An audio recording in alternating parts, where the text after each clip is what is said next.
काला साया। यूं तो बनारस घाट अपनी खूबसूरती के लिए बहुत प्रचलित है, पर घाट के किनारे कई राज लिए बैठे हैं। ये कहानी शुरू होती है बनारस के घाट के पास बने ममता निवास से, जहाँ प्रिया लाल जोड़े में ममता के घर उसकी बहू बनकर आती है। आओ आओ बहू, घर को अपने पैरों से पवित्र करो। ममता घर की दहलीज पार कर ही रही होती है कि अचानक एक बहुत गंदी सी बास पूरे घर में फैल जाती है।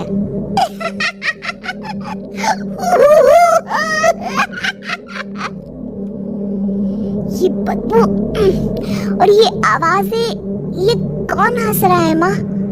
अब ये पड़ोसी ना हमारे थोड़े अलग से है। कहाँ हम शाकाहारी और ये मांस मच्छी खाने वाले। छोड़, तू ध्यान मत दे और गृह प्रवेश कर। और हाँ बहू, अपनी सास की एक बात हमेशा याद रखना, इन पड़ोसियों से तो कभी बात नहीं करेगी। अच्छे लोग नहीं है ये। अपनी सास की ये बात मानेगी ना बेटा? हाँ माँ, जो आपकी मर्जी, मैं उनसे बात नहीं करूँगी।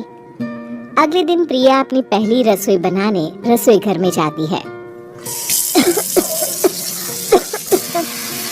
ये छूक की बात तो नाक में जा रही है। एक काम करती हूँ, खिड़की खोल देती हूँ।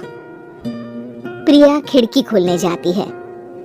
इतने चाले, लगता है इस खिड़की को कभी खोला ही नहीं गया। पर ऐसा क्यों? ओह, नॉनवेज की स्मेल आती होगी ना। 2 मिनट के लिए खोल लेती हूँ, फिर बंद कर दूंगी।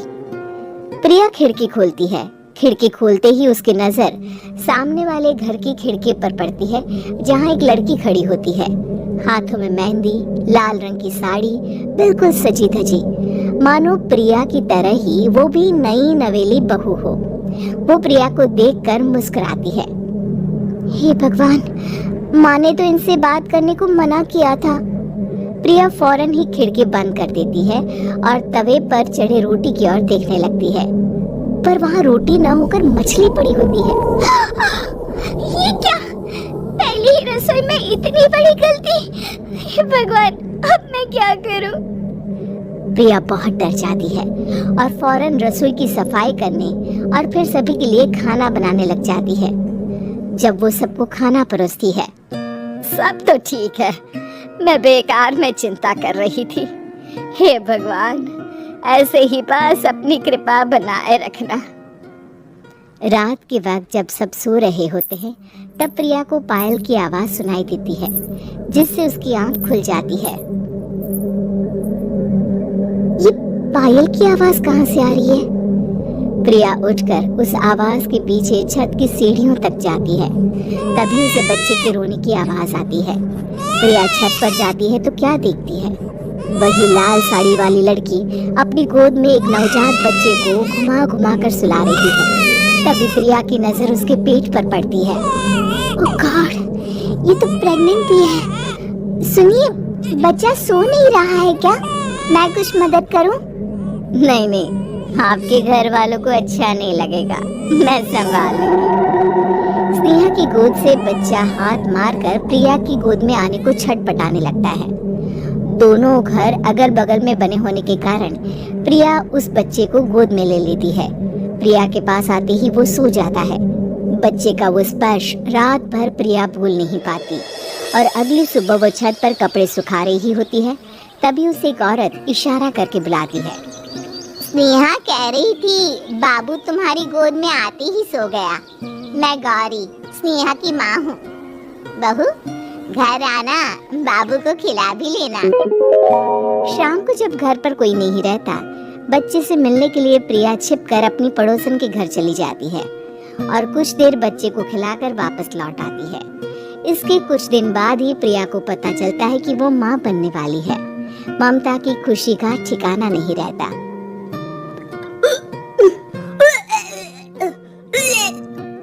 माँ जी, पता नहीं क्यों उल्टी आ रही है।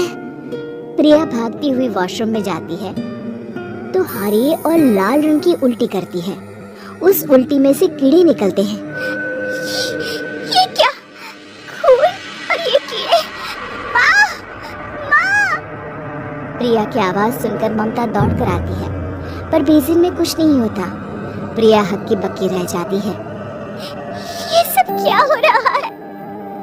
प्रिया घबरा जाती है और अपने कमरे में जाकर सो जाती है। डर के कारण वो इतनी थक जाती है कि उसकी आंख लग जाती है। तब उसे ऐसा लगता है उसके पेट पर मानो कोई बैठा हुआ हो। कौन हो? प्रिया के पेट पर एक 5 महीने की बच्ची बैठी हुई थी जो बुरी तरह जली हुई थी।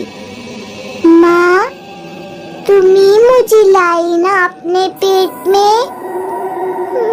मैं तुम्हारी माँ नहीं हूँ। कौन हो तुम? माँ, देखो मैं जल गई बुरी तरह से।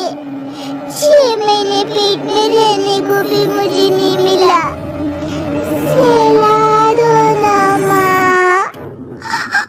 बचाओ! बचाओ! माँ! ममता दौड़कर कमरे में आती है। प्रिया की बातें सुनकर वो सब समझ जाती है। तू कहीं बगल वाले घर में तो नहीं जाकर आई ना बहू? मुझे माफ कर दो, मैं गई थी माँ। उस घर में सब मरे हुए हैं बहू। कई साल पहले स्नेहा उस घर में बहू बनकर आई थी। कुछ ही दिन में वो एक बच्चे को जन्म देने वाली थी। पूरा घर बच्चे के आने की खुशी में खोया था कि एक दिन अचानक उस घर में आग लग गई।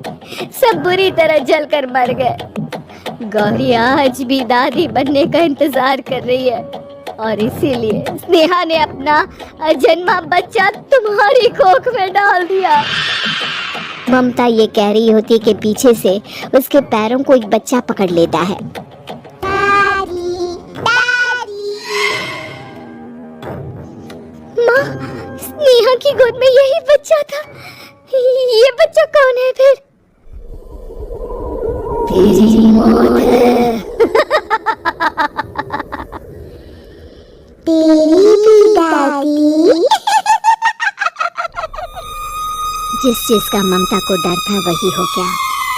ममता निवास के ऊपर मौत ने चादर बिछा दी थी। प्रिया का पेट ऐसे बढ़ जाता है मानो 9 महीने का हो। 2 हाथ उसके पेट से बाहर निकलते हैं। बहू, संतोष को फोन कर, किसी पंडित जी को बुला बहू। प्रिया का पति भागता हुआ घर आता है। ये तो होना ही था माँ। तेरा पाप तेरे सामने आ गया तो तू सह नहीं पा रही है। स्नेहा घर में आग लगी नहीं थी, माँ ने लगाई थी प्रॉपर्टी की लालच में।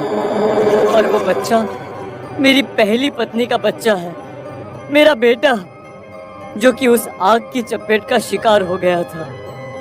मैंने तुमसे ये सब माँ के कहने पर छुपाया था। मुझे माफ कर दो प्रिया। तुम अगर चाहो तो यहाँ से जा सकती हो। मैं तुम्हें किसी भी बंधन में रखना नहीं चाहता। मेरी शादी हुई है आपसे, मैं आपको छोड़ नहीं सकती, पर उससे पहले हमें स्नेहा, उसकी माँ और बच्चे की आत्मा की शांति करवानी होगी। संतोष और ममता गौरी के घर जाते हैं। अंदर सब कुछ जला हुआ होता है। जमीन पर जली हुई लाशें बिखरी हुई थी। ममता रो रो कर अपनी करने की माफी गौरी से मांगती है। प्रिया स्नेहा के घर वालों का अंतिम संस्कार करवा देती है और ममता निवास फिर से आत्माओं के साए से